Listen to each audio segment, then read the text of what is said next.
स्वागत है आपका फिर से मेरे यूट्यूब चैनल में जिसका नाम है स्टडी विद फन और मैं हूं आपकी अनिका।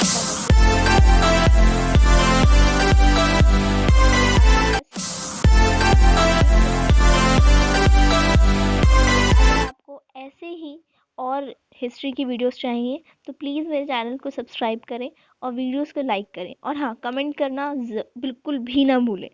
ठीक है, तो आइए शुरू करते हैं। तो मूल निवासियों का विस्थापन, सबसे पहली बात तो यह आ जाती है कि मूल निवासी होते कौन है। ठीक है, और फिर बात आती है कि विस्थापन क्या होता है। ठीक है, तो हम सबसे पहले समझ लेते हैं कि आखिर मूल निवासी कौन होते हैं बच्चे। मूल निवासी वो लोग होते हैं जो एक स्थान पर, मान लीजिए एक पर्टिकुलर स्थान है।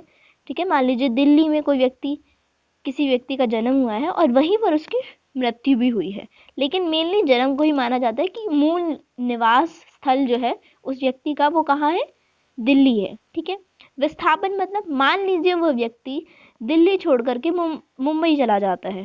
ठीक है, या फिर हैदराबाद चला जाता है या कहीं और चला जाता है, तो ये उसने क्या करा है, ये उसने अपने स्थान का विस्थापन करा है, अपने स्थान को छोड़ करके वो कहीं और चला गया है। ठीक है, तो इसी को बोलते हैं विस्थापन। आई होप कि आपको ये टॉपिक समझ में आ गया हो। ठीक है, आगे शुरू करते हैं। ठीक है, जस्ट अ सेकेंड मैं आपको ब्रश के थ्रू समझा देती हूँ।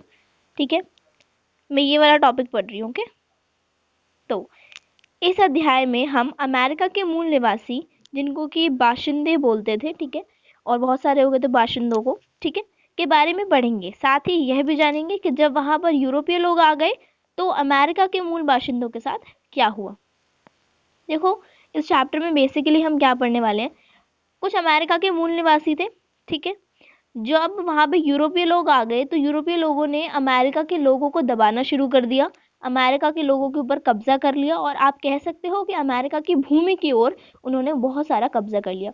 ऑब्वियसली जब कोई विस्थापन करता है तो मेन रीजन क्या होता है उसका, प्रॉफिट। तो वो लोग प्रॉफिट के लिए ही, जो अमेरिकी लोग हैं वो, सॉरी, जो यूरोपीय लोग हैं वो अमेरिका इसलिए आए थे क्योंकि यहाँ पे उनको प्रॉफिट दिखता था यहाँ रहने में। ठीक है, वो जैसे जैसे आप चैप्टर पढ़ोगे आपको समझ में आता जाएगा। तो वो यहाँ पे रहते थे। ठीक है, अब वो यूरोपीय लोग अमेरिकी लोगों के पास आ गए। अमेरिकी लोग बहुत ही ज़्यादा भोले भाले थे, उन्होंने इसका बहुत ज़्यादा, इन्होंने जो यूरोपीय लोग आए थे इनके साथ उन्होंने बहुत ही दोस्ताना व्यवहार किया। ठीक है, इसके बाद क्या क्या परिणाम आए आगे पढ़ेंगे हम। ठीक है, तो आइए शुरू करते हैं आपके इस बुक का पहला टॉपिक, जिसका नाम है बच्चे आपका यूरोपीय साम्राज्यवाद। ठीक है, सबसे पहले टॉपिक को पढ़ते हैं। यूरोप के लोग अमेरिका केवल मुनाफे के लिए आए थे। आपको मैंने पहले ही ऊपर बता दिया कि जो यूरोप के लोग थे वो अमेरिका किस लिए आए थे, केवल मुनाफे के लिए। उनको यहाँ पे मुनाफा दिखता था, यहाँ पे प्रॉफिट दिखता था उनको, क्योंकि जो है आपको पता ही है कि भाई मान लीजिए कोई फसलें है जो कि यूरोप में नहीं बनती है, ठीक है, नहीं उग सकती है, तो वो क्या करेंगे, इसको अमेरिका में उगाएंगे, और फिर जब अमेरिका से इस लेकर के जाएंगे इस फसल को, तो जब अमेरिका से इस फसल को लेकर के जाएंगे तो उसका बहुत ही बड़ी कीमतों में उस जो फसल है उसका जो है वो उनको बेचेंगे और बहुत ज़्यादा मुनाफा कमाएंगे। क्लियर है ये चीज़? इसलिए उन्होंने क्या करा, रेलवे का निर्माण किया, खदानें खुदवाई, बड़े बड़े बागान स्थापित करे इत्यादि। ठीक है, ये सब उन्होंने कार्य किए, किसके लिए, कि भाई चीज़ों को आसानी से लेकर के जाया जा सके। ठीक है, केवल दक्षिण अफ्रीका को छोड़कर शेष पूरे अफ्रीका पर यूरोपीय लोग समुद्र तटों पर ही व्यापार करते थे। केवल एक दक्षिणी अफ्रीका एक ऐसा क्षेत्र था वहां पर वो व्यापार नहीं करते थे, बाकी सारे इलाकों में, बाकी जितना भी पूरे यूरोप का जितना भी इलाका था उसमें वो समुद्र तटों पर क्या करते थे, व्यापार करते थे। क्लियर है पॉइंट? ठीक है, तो मैंने आपको 3 पॉइंट बता दिए कि वो मुनाफे के लिए आए थे। उन्होंने रेलवे का निर्माण किया, खदानें खुदवाई, बड़े बड़े बागान स्थापित करे जिससे कि और मुनाफा कमाया जा सके और सामान को जल्दी से जल्दी एक स्थान से दूसरे स्थान तक पहुंचाया जा सके। ठीक है, थर्ड पॉइंट में मैंने आपको बताया कि केवल दक्षिण अफ्रीका को छोड़कर शेष पूरे जितना भी अफ्रीका का हिस्सा था उस पर वो क्या करते थे, उनका पूरा का पूरा व्यापार चलता था, लेकिन केवल समुद्र तटों पर ही चलता था। ठीक है, आगे देखते हैं। 19वीं सदी के बाद ही वे अंदरूनी इलाकों में जाने का सहारा ले सके, कि जो 19वीं सदी आ गई तो उसके बाद ही वो अंदरूनी इलाकों में गए, उससे पहले केवल वो समुद्री तटों पर ही व्यापार करते थे। ठीक है, आगे देखते हैं। बाद में अफ्रीका बट गया यूरोपीय मुल्कों के उपनिवेशों के बीच। बाद में जो है लास्ट में क्या हुआ कि अफ्रीका बट गया, जब बहुत सारे यूरोप के लोग आ गए तो फिर वो यूरोपीय मुल्कों में ही अफ्रीका बट गया। ठीक है, आगे देखते हैं। सेटलर, ये बहुत इंपॉर्टेंट टर्म है, ठीक है, I am gonna highlight it. ठीक है, ये देखो मैं ये वाला पॉइंट पढ़ रही हूँ। सेटलर शब्द दक्षिणी अफ्रीका में डच के लिए, आयरलैंड, न्यूजीलैंड और ऑस्ट्रेलिया में जो रहते लोग हैं, यूरोपीय लोग हैं, उनके लिए बोला जाता है। अब देखो ये आपको कैसे लर्न होगा। हमारे इंडिया में जो अंग्रेज आए थे, हम उन्हें अंग्रेज बुलाते हैं, उनका असली नाम कुछ और होगा ना ऑब्वियसली, लेकिन जो उनकी कम्युनिटी आई पूरी की पूरी, तो हमारे भारतवासियों ने क्या नाम दिया, अंग्रेज लोग आ गए हैं। हम क्या बोलते थे कि अंग्रेजों ने हमारे ऊपर शासन किया। ठीक है, तो ऐसे ही जो I mean to say that कि जो अमेरिका के लोग थे, जो वहाँ के मूल बाशिंदे थे, वो यूरोपीय लोगों को क्या बोलते थे, सेटलर शब्द उनके लिए प्रयुक्त किया जाता था। कहाँ कहाँ पे वो जब रहते थे, ऐसे लोग जो कि यूरोपीय जाति के थे या यूरोपीय समाज के थे, वो कहाँ कहाँ रहते थे, न्यूजीलैंड, आयरलैंड, ठीक है, और भी बहुत सारे, ऑस्ट्रेलिया, ये सारी की सारी जगहों पर जो भी लोग, ये यूरोपीय लोग थे, उनके लिए एक शब्द इस्तेमाल होता था जो कि होता था सेटलर। क्लियर है? ओके, आगे देखते हैं। उन उपनिवेशों की जो राजभाषा होती थी, ये क्या होती थी, अंग्रेजी होती थी। केवल कनाडा एक ऐसा उपनिवेश था जिसकी जो राजभाषा है बच्चे वो फ्रांसीसी भाषा थी, बाकी सब में अंग्रेजी भाषा एक राज्य भाषा के तौर पर बोली जाती थी। क्लियर है? नेक्स्ट टॉपिक है आपका उत्तरी अमेरिका। ठीक है, ये जो मैंने आपको बता दिया यूरोपीय साम्राज्यवाद, इसको प्लीज ढंग से पढ़ना, ये थोड़ा एक इम्पॉर्टेंट टॉपिक है। ठीक है, इसमें से क्वेश्चंस बनते हैं। अब आ जाते हैं अपने नेक्स्ट टॉपिक पर, जिसका नाम है आपका उत्तरी अमेरिका, यानी कि अमेरिका का उत्तरी भाग, उसके बारे में हम पढ़ रहे हैं। तो अमेरिका का जो उत्तरी भाग था, उसका जो विस्तार था वो कहाँ से कहाँ तक था, उत्तरी ध्रुवीय वृत्त से लेकर कर्क रेखा तक और प्रशांत महासागर से अटलांटिक महासागर तक फैला हुआ था। देखो मैं इसको समझाने के लिए, आपने वो कर्क रेखा ये सब पढ़ी है ना, जैसे मान लीजिए ये होता है ना, ये ग्लोब था, आपने बचपन में पढ़ी होंगी क्लास 6 7, ये कर्क रेखा, मकर रेखा, इस तरीके से लाइंस बनाकर टीचर्स ने आपको समझाया होगा। ठीक है, खैर वो एक अलग टॉपिक है। तो एक मान लीजिए सपोज इसको एक समझने के लिए, अगर मान लीजिए आपको लर्न करना हो और आपको ये सब ना पता हो, तो आप इसका एक अच्छा सा एक एग्जाम्पल किस तरीके से बनाएंगे कि मान लीजिए आपका एक ग्लोब है, ठीक है, और मान लीजिए ये जो अमेरिका के विस्तार है, मान लीजिए वो इस पॉइंट से लेकर के इस पॉइंट तक है, ये इसका विस्तार हो रहा है पूरा का पूरा। ठीक है, यहाँ से यहाँ तक क्या है, केवल आपका उत्तरी अमेरिका है। ठीक है, और मान लीजिए ये है आपका प्रशांत महासागर। ठीक है, मैं इसको अलग से हाईलाइट कर देती हूँ, एक सेकेंड।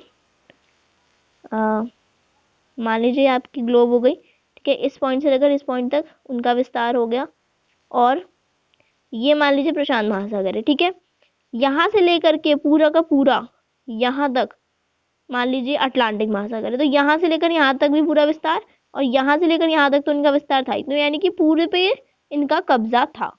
ठीक है, एक जगह ही बनाई है, ये मत समझना कि पूरे के पूरे ग्लोब पर इनका वो था, ऐसा कुछ नहीं था, बट हाँ एक बहुत ही बड़े हिस्से पर इनका उत्तरी अमेरिका फैला हुआ था। ठीक है, आजकल कनाडा में गेहूं, मकई, फल और ये सब बड़े पैमाने पर पैदा किए जाते हैं। इनका जो मत्स्य उद्योग है बहुत ही मेन उद्योगों में से माना जाता है। ये मैंने आपके बुक में से ही नोट्स बनाए हैं बच्चों, तो आपको एनसीईआरटी रीड करने की कोई ज़रूरत नहीं है। मैंने बहुत ही डीपली एनसीईआरटी को स्टडी करके उसके बाद आपके पॉइंट्स बनाए हैं।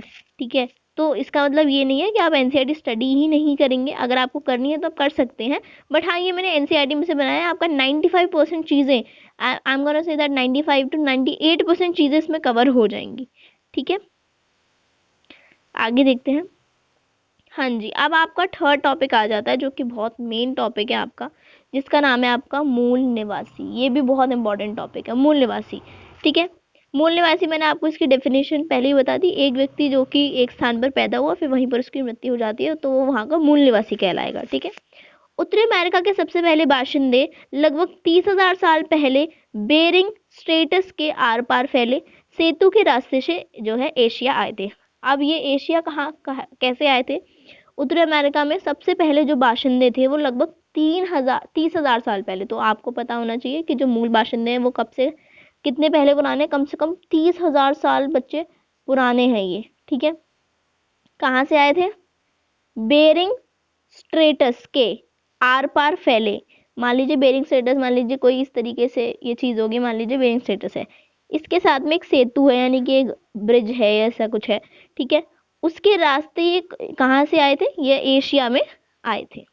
क्लियर है? 10,000 साल पहले हिमयुग आखिरी यानी आखिरी हिमयुग के दौरान जो है ये दक्षिण की तरफ फिर बढ़ गए थे। फिर लास्ट में जब हिमयुग खत्म होने वाला था लगभग 10,000 साल पहले, तो फिर ये दक्षिण की ओर चले गए। सबसे पुरानी मानव कृति इनकी तीर की नोक की है, जो कि लगभग 11,000 साल पुराना है। ये भी एक इम्पॉर्टेंट फैक्ट्स में पूछा जा सकता है। डेट पूछी जा सकती है, डेट पूछी जा सकती है, और क्या मिला है, तीर की नोक मिली है, कब मिली है, 11,000 साल पुरानी है, क्या मिली है तीर की नोक, ठीक है, ये सब कुछ पूछा जाता है बच्चे। नदी घाटी के साथ साथ ये गांव बनाकर रहते थे। आपको सबको ही पता है, चाहे कोई भी जातीय समूह हो, चाहे कोई भी कबीला हो, वो ज्यादातर कोशिश करते हैं कि वो नदी घाटी के साथ साथ गांव बनाकर रहें, क्योंकि नदी से क्या होता है, बहुत सारे फायदे हो जाते हैं। एक तो आना जाना सुगम हो जाता है लोगों का, ठीक है, क्योंकि ऑब्वियसली पहले नदी के रास्ते से ही जाते थे लोग जहाँ पर भी जाना होता था, तो एक तो वो सुगम हो जाएगा यदि आप नदी के पास ही रहते हैं। तो दूसरा, आपकी सिंचाई व्यवस्था बहुत अच्छी हो सकती है, ठीक है, बहुत सारे प्रॉफिट्स होते हैं बच्चे नदी के पास रहने के लिए, इसलिए ये लोग नदी के पास ही रहा करते थे, ठीक है। नेक्स्ट टॉपिक देखते हैं आपका। तो अगला पॉइंट है बच्चे इसमें, ये क्या खाते थे, मछली मांस खाते थे और मकई और सब्जियां उगाते थे, ठीक है। मुख्य रूप से बाइसन यानी कि जंगली भैंसे की तलाश में यात्राओं पर जाते थे। ये क्या करते थे, एक जंगली भैंसा होता था जिसका नाम होता था बच्चे बाइसन, ठीक है। मुख्य रूप से ये बाइसन की तलाश में ही यात्राओं पर जाते थे, जो कि एक जंगली भैंसा था, यानी कि एक भैंसे को मार करके खाते थे उसका मांस, जो कि आप कह सकते हो कि जो मैदान होता है ना घास के, उनमें मिलता था ये, ठीक है। और उसी की तलाश में यात्राओं पर जाया करते थे, मांस खाते थे, सब्जियां खाते थे, मकई, मछली, ये सब कुछ खाते थे। ये आपको ये याद होना चाहिए, कई बार पूछ लिया जाता है कि ये लोग क्या खाते थे, ठीक है, ये इम्पोर्टेंट है थोड़ा सा। आबादगारों से घोड़े खरीदना। अब बात आ जाती है बच्चे, आबादकार कौन होते हैं। देखो मैंने अंडरलाइन भी इसलिए कर रखा है, देखो आबादकार एक इस तरीके का किसान होता है जो कि मान लीजिए कोई भी भूमि हो वो उसको कृषि योग्य बना देता है, इसका मतलब होता है कि वो एक आबादकार है। आबादकार मतलब एक ऐसा कृषक, ठीक है, एक ऐसा किसान जो कि किसी भी भूमि को कृषि योग्य बना देता है। तो ये उससे घोड़े, उनसे, उन लोगों से शायद वो घोड़े बेचते होंगे उस टाइम पे, तो उनसे ये घोड़े खरीदते थे। कौन, मूल निवासी। किसके, किस जगह के मूल निवासी, अमेरिका के मूल निवासी। क्लियर है कि हम अमेरिका के मूल निवासियों के बारे में पढ़ रहे हैं सब कुछ अभी, ठीक है। उतनी ही सब्जियां उगाते थे जितनी उनको ज़रूरत होती थी, वो उतनी ही सब्जियां उगाते थे जितनी उनको ज़रूरत होती थी। मतलब मान लीजिए अगर उनको 2 किलो सब्जी की ज़रूरत है तो वो 2 किलो ही उगाएंगे, ठीक है। उतने ही जानवरों को मारते थे जितनी उनको भूख है या जितनी उनको नीड है, ठीक है, उनकी पूरी फैमिली को या उनको उतने ही जानवर मारते थे, ठीक है। इनका तो सीधा सा सिद्धांत था कि भैया जितनी ज़रूरत है उतनी ही जानवर मारो, और जितनी भूख है उतनी ही सब्जियां उगाओ, ठीक है। नेटिव जो है ये वहाँ के मूल निवासी थे, नेटिव भी कहा जाता है इनको। झगड़े होते थे परंतु जमीन कोई खास मुद्दा कभी नहीं रहा। जैसे आजकल के आप टाइम में देखते हो कि भाई लड़ाइयाँ, इवन ऐसी भी लड़ाइयाँ हुई जिनमें जाने तक चली जाती हैं। तो ये लड़ाइयाँ आजकल तो प्रॉपर्टीज के ऊपर बहुत सारी लड़ाइयाँ होती हैं, आपको पता ही होगा, ठीक है। तो ये जो सारी की सारी लड़ाइयाँ हैं बच्चे, वहां पर भी होती थी, पर कोई जमीन कोई खास मुद्दा कभी नहीं रहा कि भाई ये तेरी जमीन है तो ये मेरी जमीन है, तूने कैसे इसमें अपनी कृषि कर ली, ऐसा कुछ नहीं था इतना। पर हाँ, थोड़ी बहुत जमीन को लेकर के लड़ाई होती थी, बट जमीन पर कोई आधिपत्य जैसी कोई चीज सामने नहीं आती है, ठीक है। विशेषता क्या थी, दोस्ताना व्यवहार था, उपहारों का आदान प्रदान करते थे। ये एक बहुत इंपॉर्टेंट टॉपिक है, अगर आप समझ सके तो इसको बहुत अच्छा रहेगा, ठीक है। विशेषता थी बच्चे, वो दोस्ताना व्यवहार रखते थे, तभी तो उन्होंने यूरोपीय लोगों के साथ बहुत ही अच्छा व्यवहार किया। लेकिन यूरोपीय लोग बहुत चालू थे, आप आगे पढ़ेंगे उन्होंने बहुत ही बुरा व्यवहार करा इनके साथ, और फिर एंड में इनको इन्हीं की ज़मीन से निकाल दिया था, ठीक है। ये भाषाएं इनके यहाँ पे अनेक बोली जाती थी, परंतु लेखन कला नहीं थी। भाषाएं बहुत सारी थी परंतु लिखना जो था वो उस टाइम पर इतना प्रचलित नहीं था, और उस टाइम पे कॉन्सेप्ट आया ही नहीं था, ठीक है। ये भी मैंने आपको पढ़ा दिया। सभी कबीलों का अपना अपना इतिहास था। जैसे कि आपको पता ही है कि सभी परिवारों का अपना अपना एक इतिहास होता है। आपने देखा होगा अपने दादाजी या अपने दादाजी को सुनते हुए कि हम अपने गांव से 10 रुपए लेकर के आए थे, सुना होगा आपने। तो ये क्या है, ये इतिहास ही तो है। तो सभी कबीलों का अपना अपना इतिहास था कि भाई हमारे जो दादाजी हैं वो ये कार्य करते थे, ऐसे उन्होंने अपना जीवन यापन किया, वगैरह वगैरह, जो भी उनका होता होगा उस टाइम पे, ठीक है। धरती को पढ़ने की कला, इसका मतलब यानी कि ये पता लगा लेते थे कि कब बारिश आने वाली है, कब धूप पड़ने वाली है, ठीक है। ये सारी की सारी जो, जैसे जिसे हम आज कहते हैं ना वेदर फोरकास्ट, ये पहले से ही कर सकते थे, तो वेदर फोरकास्ट इनके पास था, ठीक है। कुशल कारीगर थे, खूबसूरत कपड़े बुनते थे, ठीक है, बहुत ही कुशल कारीगर थे ये, बहुत ही अच्छे तरीके से ये कपड़े बुन सकते थे और इनमें कला थी कपड़े बुनने की बहुत ही अच्छी तरीके से। तो ये था बच्चे आज के आपके 3 टॉपिक्स। आई होप कि आपको ये टॉपिक समझ में आए हो। अगर आपको समझ में आए हैं तो प्लीज़ मेरी वीडियो को लाइक करें। बच्चे बनाने में बहुत टाइम लगता है वीडियोस, मैंने इसके नोट्स बनाए फिर आपके लिए वीडियो बनाई।